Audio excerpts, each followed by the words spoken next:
आष्टी तालुक्याच्या कारकेल खुर्द या गावचे विद्यमान सरपंच म्हणजे रघुनाथ बन्सी घुले। त्यांचे बालपण हे अत्यंत हालाकीमध्ये गेलेले आहे। त्यांचे आई वडील मजूर म्हणून काम करायचे, यामुळे या रघुनाथ घुले यांनी देखील लहानपणी फॅक्टरीवर पाव विकलेले आहेत। कमवा आणि शिका या माध्यमातून त्यांनी शिक्षण घेतलेले आहे आणि मग उद्योग क्षेत्रामध्ये दाखल झालेले आहेत। जिद्द, मेहनत आणि चिकाटीने मग ते यशस्वी उद्योजक झाले। या भागामध्ये त्यांच्या कार्याला कधीच विसरता येणार नाही। अगदी झिरोमधून हिरो झालेल्या या युवकाने गावच्या व गावकऱ्यांच्या भल्यासाठी देखील गावच्या राजकारणात यावे म्हणून लोकांनी त्यांना अपेक्षा व्यक्त केली आणि म्हणून मग रघुनाथ घुले हे गावकऱ्यांच्या सेवेसाठी गावचे सरपंच झाले। सरपंच झाल्या त्यांनी लाईटचा प्रश्न अगदी स्वतःच्या खिशामधून सोडवला आणि गावकऱ्यांची कौतुकाची थाप मिळवली होती। त्यानंतर मग शाळा, मंदिर, रस्ते, नाल्या यासह विविध प्रश्न सोडवले आणि या गावातील युवकांच्या हाताला देखील रोजगार मिळावा म्हणून त्यांनी उद्योगधंद्यामध्ये यावे म्हणून त्यांनी मोठे कार्य हाती घेतलेले आहे। म्हणून अशा या विशेष व कर्तबगार सरपंचाच्या आजवरच्या यशस्वी जीवन प्रवासावर प्रकाश टाकण्याकरिता त्यांच्याशी आमच्या मुलाखतकार संतोष रोकडे यांनी साधलेला हा विशेष संवाद पहा न्यूज वन महाराष्ट्र वाहिनीवर। राजकारण म्हटलं की या ठिकाणी काहीतरी कारण लागतं, उद्देश लागतो। काही माणसं या ठिकाणी वेगळ्या उद्देशाने दाखल होतात, काहींचा उद्देश वेगळा असतो। काहींना वाटतं की आपण कायमचं लोकांच्या मनात घर करावं आणि जसं आपलं घर आहे तसं गाव आहे असं समजून काही माणसं गावावर प्रेम करतात। काही माणसं गावाला कायमचं अंधारात नेतात, तर काही माणसं या ठिकाणी गावाला उजेडात आणतात आणि जी व्यक्ती प्रकाशामध्ये आणते, प्रकाश देते, चांगलं देते, त्याच व्यक्तीचं मग कौतुक होतं। मी सरपंच बोलतो या कार्यक्रमात। आज आम्ही अशा गुणी सरपंचाची निवड केली आहे की ज्या व्यक्तीनं या ठिकाणी मागच्या अनेक वर्षापासून कारकेल खुर्द या गावासाठी काही ना काहीतरी पोट तिडकीने देण्याचा प्रयत्न केला आहे। अर्थातच आपल्या समोर आहेत या ठिकाणी रघुनाथ बन्सी घुले, जे की सरपंच आहेत कारकेल खुर्द तालुका आष्टी। सर, मुलाखतनामा या कार्यक्रमात तुमचं स्वागत। अगदी सरपंच आहात, अगदी नाव झालेलं आहे, लोक नाव घेत आहेत आणि मला असं वाटतं की चांगलं काम केलं ना, एखादी व्यक्ती जरी आपल्या विरोधात असली ती सुद्धा आतून म्हणते की अरे सेठ चांगले आहेत, नाही का? 100% विचाराच वाटतं की राजकारणामध्ये येण्या अगोदरचं आयुष्य कसं होतं नेमकं। अगदी तुमचं जे बालपण गेलं याच गावामध्ये, नाही का? तर बालपणीचं जे विश्व होतं तुमचं ते कसं होतं? कारण तिथं मग सरपंच पद नव्हतं किंवा सेट नव्हता किंवा उद्योजक पण नव्हतं, तर काय नेमकं म्हणजे बालपण आहे? माझं बालपण अतिशय गरीब कुटुंबात झालं, म्हणजे जन्म झाला आणि बालपणीच्या काळातही गरिबी, चांगल्यापैकी गरिबीची झळ सोसलेली आणि त्या काळामध्ये असं मला वाटायचं की आपल्याला शिक्षण असं असावं, तसं असावं, परंतु ते परिस्थितीने शक्य नव्हतं। मग भविष्यात असं ग्रामीण भागामध्ये मोडकं तोडकं शिकलो आणि शिकल्यानंतर एक ग्रॅज्युएशन झालं। ग्रॅज्युएशन नंतर मी व्यवसायात गेलो आणि व्यवसायात चांगल्यापैकी मगवा तुम्ही एक उल्लेख केला की लहानपणीची जी परिस्थिती, तर मला मुद्दाम विचारायचं, आई वडील काय करायचे नेमके, म्हणजे वडील काय करायचे? माझे वडील शेतकरी होते आणि ऊसतोड कामगारही होते।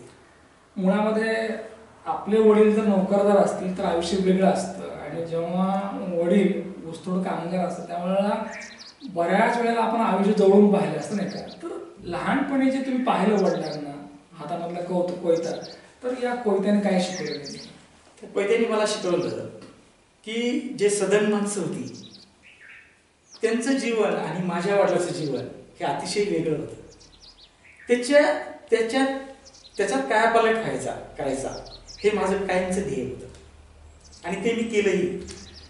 तुम्ही तुमचं ध्येय साध्य केलं आहे, परंतु विचारावं असं वाटतं की तुम्ही जे ते कष्ट पाहिले बाबांचे, तुमच्या वडिलांच्या, आईचे, ते कष्ट काय होते नेमके आणि त्याचा नेमका तुमच्या जडणघडणीवर झालेला परिणाम काय? कारण जर आईतं काही भेटलं तर त्याचं काही किंमत नसते, नाही का? पण कष्टाने जर भेटलं तर त्याची किंमत असते। तर तुम्ही जे पाहिले वडिलांना लहानपणी, त्यांचे कष्ट ते काय होते नेमके? माझ्या आई आणि वडिलांचे कष्ट आहे त्याला शब्दच नाही, असे कष्ट होते. त्याच्यामुळं ते शब्दात सांगण्याचं वर्णन मी करू शकत नाही, असे कष्ट होते. दिवस रात्र म्हणजे सर जसं वडिलांनी कष्ट केलं तसं शिकत असताना अगदी सहज शिक्षण सुरू होतं का तुम्ही काम करायचं? मग काही मी लहानपणापासूनच काहीतरी उद्योग करायचा हे माझं ध्येयच होतं. माझे वडील म्हणजे ऊसतोड काम करत असताना मी स्वतः हे पाव विकण्याचं काम पण केलेलं. गावात पाव विकले का? गावात नाही, बाहेर फॅक्टरीवर विकले. बरं. ज्या वेळेला पाव विकायचं तर त्यावेळेला काय साधारणतः वय काय होतं नेमकं? माझं वय 8 वर्ष. 8 वर्ष. आणि पहिला जो रोजगार भेटला पाव विकून तो किती होता नेमका? तो रोजगार मला ₹1.5. अच्छा. मला असं वाटतं की आता चहाला जर बसला तर ₹1.5 पुरत नाही का? म्हणजे तो रोजगार ₹1.5 होता. पाव विकत असतानाच मग या ठिकाणी शिक्षणाची जी आवड आहे किंवा काम कमवा आणि शिका नाही का, तर मग शिक्षण सगळं गावात झालं का मग अगदी शहरामध्ये पुढं? प्राथमिक शिक्षण गावात झालं, परंतु सुट्टी लागल्यानंतर फॅक्टरीवर वडील काम करायचे तिकडं गेल्यानंतर मी ते काम करायचो काही सुट्टीच्या काळामध्ये. त्या काळामध्ये कधी पाव विकताना असं वाटलं होतं का की आजचा रघुनाथ उद्या रघुशेठ होईल? पाव विकायच्या वेळेस मला जरी ते वाटत नसेल तर तिथून पुढच्या काही काळाने 100% मला असं वाटायचं की मी शेठ होईल. काम करणे, पुढं जाणे, उभा राहणे हे प्रत्येकाला जमत नाही. कारण आज अनेकांना वाटतं, कारण अनेक जण स्वप्न पाहतात आपण मोठं व्हायचंय. परंतु मला एक विचारायचं वाटतं साहेब की मोठं होण्यासाठी काय करावं लागतं नेमकं? मोठं होण्यासाठी सर्वात जास्त म्हणजे कष्ट करावं लागतं. येस. कष्ट आणि कामाची लाज नसली पाहिजे. आणि एका स्टेपमध्ये माणूस मोठा होऊ शकत नाही, त्याला पायरीनीच वर जावं लागेल. छोट्या व्यवसायातून मोठा व्यवसाय होऊ शकतो. एकीकडे अगदी गरीब परिस्थिती, एकीकडे शिक्षण सुरू आहे आणि तुम्ही स्वतःही काम करत होतात, तर जी जीवाची जी घालमेल होते ना ते आपल्याला माहिती असते नाही का, लोकांना नसते माहिती ती. तर काय नेमकी घालमेल होती? कधी असं वाटलं नाही का शिक्षण सोडून द्यावं आपण आता? नाही, असं म्हणजे वाटलं नाही, पण शिक्षणाची सोय तेवढी खास मिळत नव्हती, त्यामुळं मी पुढे काहीतरी याच्यातून बनणार असं मला कधीच वाटलं नव्हतं. ज्या वेळेला वाटलं की आता शिक्षण बस झालं होतं, कामापुरतं झालं तर आपलं अक्षर ओळख आहे किंवा चांगलं शिकलो आपण आता, तर मग उद्योगात येण्यासाठी जे काही लागतात गट्स, कारण एक मजूर म्हणून काम केलं पाहिजे नाही का. तुमचा प्रवासाच्या मुळामध्ये मजूर ते हुजूर आहे नाही का. तर बऱ्याच वेळेला जर एखादा मजूर म्हटला की मी उद्योजक होईल तर लोक हसतील त्याला. पण तुम्ही मात्र ते सत्यामध्ये उतरून दाखवलं. तर उद्योजक नेमके झालात कसे? नेमके त्यासाठी काय मेहनत घेतली, काय नेमकी कोणाकोणाचं मार्गदर्शन भेटलं? म्हणजे तो असा आहे की मी ज्यावेळेस 12वीला गेलो त्यावेळेस माझी म्हणजे 10वीच्या नंतर माझ्या घरची परिस्थिती जरा थोडी सुधारलेली होती. माझे बंधू शिक्षक झाले होते आणि मोठे बंधू एक किराणा व्यवसायात होते. त्याच्यामुळं त्यावेळेस मी 12वीला होतो आणि बंधूंची इच्छा होती की यांनी शिक्षक वगैरे व्हावं. अच्छा. खूप B.Ed करावं, त्यासाठी म्हणजे ते डोनेशन भरायला तयार होते, सर्व करायला तयार होते. पण माझी इच्छा व्यवसाय करत होती. म्हणजे तुमचा नोकरीकडे बिलकुल कल नव्हता? अजिबात नाही. बऱ्याच वेळेला असतं की नोकरी आधी लोकांना हवी असते, त्यासाठी वाटेल ते नाही का. तुम्ही मात्र नोकरीकडे अगदी पाठ दाखवली आणि उद्योगाकडे आलात तुम्ही. तर उद्योग निवडत असताना भांडवल लागतं, जागा लागते आणि नशीब पण लागतं नाही का. तर मग उद्योगासाठी कोणतं शहर निवडलं, काय नेमकी सुरुवात होती ती सांगा. म्हणजे मुहूर्तमेढ काय होती नेमकी? मुहूर्तमेढ म्हणजे जुन्नर तालुक्यामध्ये विघ्नेश्वर फॅक्टरी म्हणून साखर कारखाना आहे. तिथं माझ्या मोठ्या बंधूंचा किराणा दुकान ते काम करत होते, छोट्या स्वरूपात करत होते. आणि तिथं मी 12वी सुटल्यानंतर गेलो आणि 3 महिने मी तिथं काम केलं. मला त्याच्यातून मजा वाटली आणि याच्यातून आपल्याला पुढे जायचं असं मी ठरवलं. मी त्याच्यानंतर 1 वर्षामध्येच बिझनेसमध्ये बदल केला, बिझनेसचं स्वरूप मोठं केलं आणि हळूहळू ते त्या पद्धतीने मोठं करीत गेलं. याच्या मागची जो म्हणजे खास की हे श्रेय माझ्या मोठ्या बंधूंना पण आहे. माझे मोठे बंधू भगवान बोलले की त्यांनी मला प्रत्येक ठिकाणी पुढं केलं, जा हे कर. त्यांची ओळख भरपूर होती, पण त्या ओळखीचा फायदा घेणं त्यांना जमत नव्हतं, आणि त्यांच्या ओळखीचा फायदा मी घेत गेलो. हे खरं आहे. मला असं वाटतं की फायदा घेणं गैर नाही, फक्त गैरफायदा घेऊ नये. फायदा घेतला सर, अगदी रघुनाथ ते रघुशेठ हा प्रवास खरं खडतर नाही का. अगदी जर आपण शब्दात जर बोलायचं म्हटलं तर कुठलीच गोष्ट ही शक्यही नाही आणि अशक्यही नाही. प्रयत्न करत राहा तर प्रत्येक गोष्ट शक्य आहे. एक विचार वाटतो मग अगदी उद्योगामध्ये चांगले पाय रोवले होते, बरं चाललं होतं नाही का. मग गावच्या राजकारणात काय यावं असं वाटलं? लहानपणापासूनच माझं गावावर भरपूर प्रेम होतं, आणि थोडी समाजात वावरण्याची पहिल्यापासूनच इच्छाशक्ती होती. परंतु चाललंय काय हे मला थोडं त्यावेळेस ते आवडत नव्हतं. म्हणजे ज्या पद्धतीने गावात काही गोष्टी घडायला पाहिजे होत्या त्या घडू शकत नव्हत्या, आणि मग ते माझ्या मनात एक थोडी एक चीड निर्माण झाली की नाही, काहीतरी ह्याच्यात बदल झाला पाहिजे म्हणून आपण. आणि स्वतःकडे काही पद नसेल तर काही करता येत नाही, ही 100% खरं आहे. त्याच्यामुळे मग मी मुळामध्ये अनेक लोकांचं स्वप्न असलं की आपण गावचं सरपंच व्हावं, नाही जिल्हा परिषद सदस्य व्हावं, परंतु वाटणं आणि होणं यात मोठा फरक असतो नाही का. तर ज्या वेळेला हे वाटलं की आपण गावाच्या राजकारणामध्ये गेलं पाहिजे गावच्या, तर लोकांचा नेमका कल काय होता, लोकांचे काय अपेक्षा होत्या, कारण काहीतरी अपेक्षा असतात म्हणून लोक आपल्याला स्वीकारतात नाही का. तर नेमक्या काय अपेक्षा होत्या आणि त्या अपेक्षा पूर्ण करण्यासाठी एक सरपंच म्हणून आपण केलेले प्रयत्न. लोकांचा माझ्याकडे बघण्याचा हेतू असा होता की माझ्या म्हणजे परिस्थितीत मी बदल केला होता, त्याच्यामुळे हे गावाचाही बदल करतील असं 100% लोकांना वाटत होतं. आणि ते बरेच म्हणजे माझ्या अपेक्षेपेक्षाही जास्त लोकांना ते वाटत होतं. त्याच्यामुळे मला ती अडचण नाही. मला असं वाटतं की लोकांच्या ज्या अपेक्षा होत्या त्यासाठी तुम्ही निश्चितच प्रयत्न केले आणि हे प्रयत्न प्रामाणिक आहेत नाही का. कधी कधी आपण काम करत असताना अडचणी येतात, कारण करणाऱ्या माणसालाच अडचणी आहेत, न करणाऱ्या माणसाला कुठलीच अडचण नसते. अडचणी आल्या आणि त्या अडचणीवर मात सुद्धा केली, पण एक प्रयत्न असे होते की काहीतरी द्यायचं आहे आपल्याला. तुम्ही मग एक उल्लेख केला की काय असतं की शासनाच्या ज्या काही योजना आहेत त्या येणं राबवणं हे सरपंचचं काम आहे. पण कधी कधी काय होतं की आपण खिशांना पैसे टाकतो नाही का. तुम्ही मग एक उल्लेख केला, आम्हाला कळालेली गोष्ट की तुम्ही पहिलं काम कुठलं केलं असेल तर गावामध्ये प्रकाश आणला. तर या प्रकाशाची काय स्टोरी नेमकी?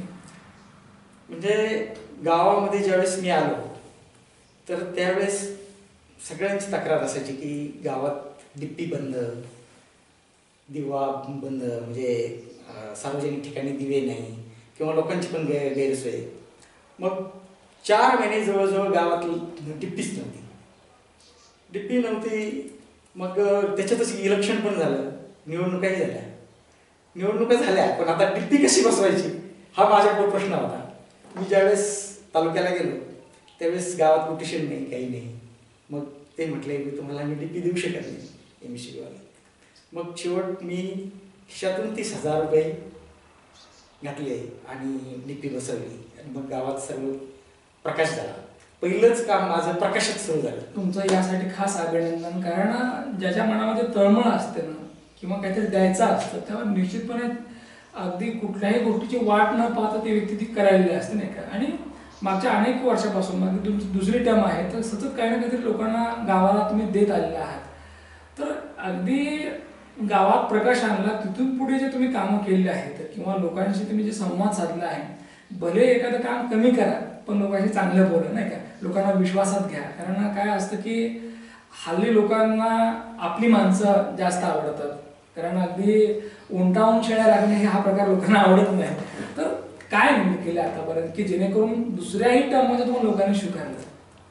मी गावातील छोटा मोठा गरीब कुणीही माणूस असेल तर त्याचं म्हणणं मी कायम ऐकून घेतो. पहिली त्याची समस्या ऐकून घेतो, सोडवण्याचा प्रयत्न करतो. सुटण्यासारखी नसेल तर नावीलाज असतो, पण जवळजवळ प्रयत्न करतो. परंतु करण्याचा प्रयत्न केला.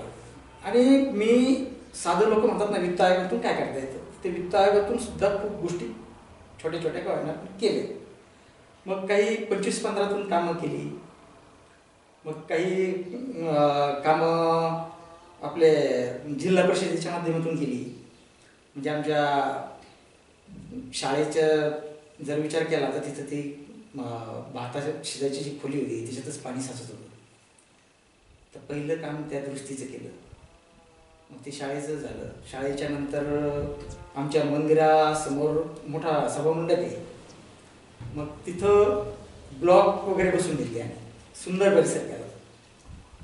मला असं वाटतं की एका आदर्श गावाकडे किंवा आदर्श गाव बनलं पाहिजे यासाठी आपली वाटचाल दिसते नाही का. अगदी ज्या वेळेला बाहेरच्या गावाबद्दल ऐकतं काही गावाबद्दल नाही का की तेथील सरपंचाने आपलं गाव आदर्श केलेलं आहे. आदर्श म्हणजे काय की अगदी लोकांच्या काही फार मोठ्या मागण्या नसतात की गावामध्ये अगदी विमानतळ असावं किंवा रेल्वे स्टेशन, तर अगदी चांगले रस्ते असावेत, अगदी वीज असावी, दर्जेदार शिक्षण असावं आणि गावात भांडण नसावं.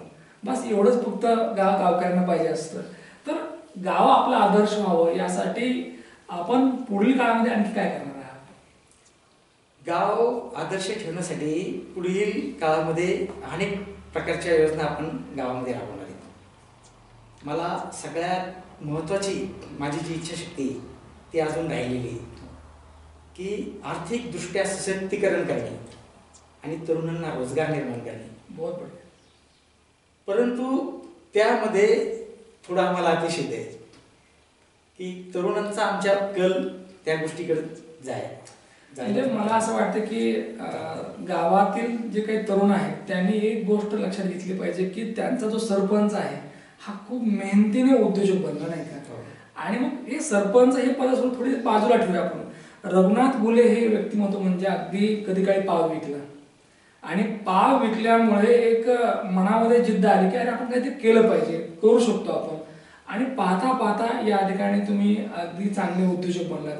हीच जिद्द जर गावकऱ्यांनी तरुणांनी मनात ठेवली तर प्रत्येक तरुण हा स्वतःच्या पायावर उभा राहू शकतो. 100%. अगदी तुम्ही जर एखाद्या गावात उद्योग आणला तर फार तुम्ही 10, 20, 30 लोकांना काम देऊ शकता.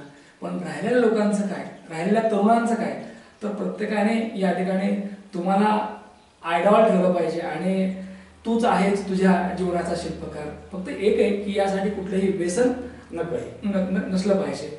मला एक विचार असं वाटतं साहेब की अगदी गावातल्या महिला असतील किंवा तरुण वर्ग असेल, शेतकरी शेतमजूर असतील, यांच्यासाठी आणखी काय प्लॅनिंग आहे, काय वाटतं की आणखी काय केलं पाहिजे आपण? तसं तुमच्या मनात तर खूप आहे. महिलांमधून माझं एक अपेक्षा आहे की थोडं आमच्या गावामध्ये महिलेने जर मुलांना शैक्षणिक दृष्टीकडं जर जास्त वळवलं तर येथील पुरुष जास्त बाहेर आहे, ड्रायव्हिंग वगैरे या कामानिमित्त बाहेर आहे. त्याच्यामुळे जास्त जबाबदारी ही महिलेकडे. तर मुलांच्या शिक्षणाकडे जर त्यांनी जास्त लक्ष दिलं तर आमचं पुढचं भविष्य काहीतरी चांगलं होईल. म्हणजे तात्पर्य काय की कुठल्याही गावाची जी ओळख असायला पाहिजे ते अगदी तिथली शाळा आणि तिथलं शिक्षण नाही का. मला वाटतं शिक्षण चांगलं रुजलं तर त्याचा फायदा पुढच्या अनेक पिढ्यांना होतो, कारण शिक्षणाशिवाय गत्यंतर नाही. पाहिलं आपण की कारखेल खुर्द या गावचं एक उमदं व्यक्तिमत्व. मुळामध्ये सरपंच झाल्यानंतर लोकांच्या अपेक्षा फार वाढल्यात खरं नाही का.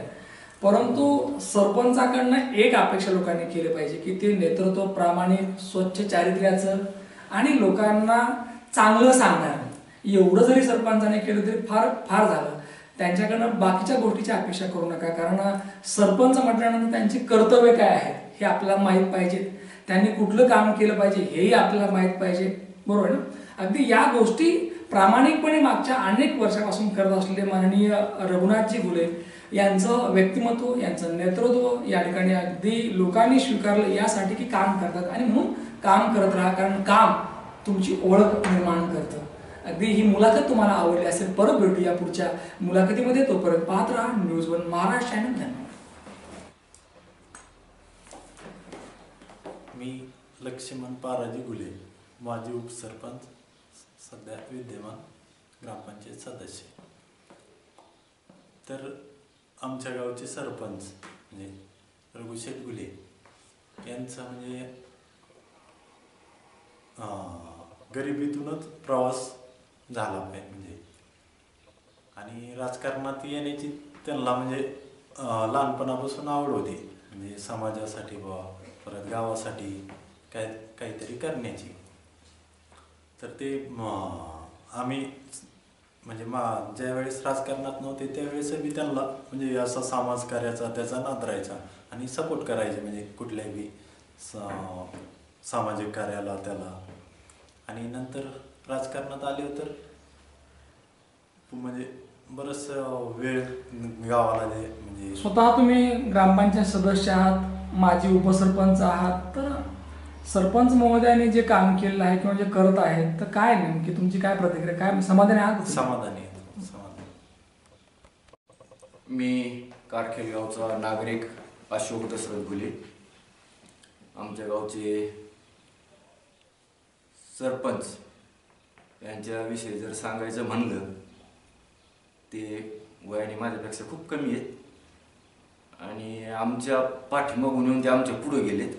ते बी फक्त मित्रमंडळ, वयोवृद्ध पब्लिक म्हणजे सर्वांची एक त्यांच्यावर भावना आणि त्या भावनेच्या याच्यातून ते 2 वेळेस सरपंच झाले आणि त्यांच्या ह्या 10 वर्षे पूर्ण झाले नाहीत, पण झालेल्या कालावधीत इथून मागे जो विकास झाला नाही तो त्यांनी एकदम तळमळीने केला. याबद्दल आम्ही त्यांचे आभार मानतो.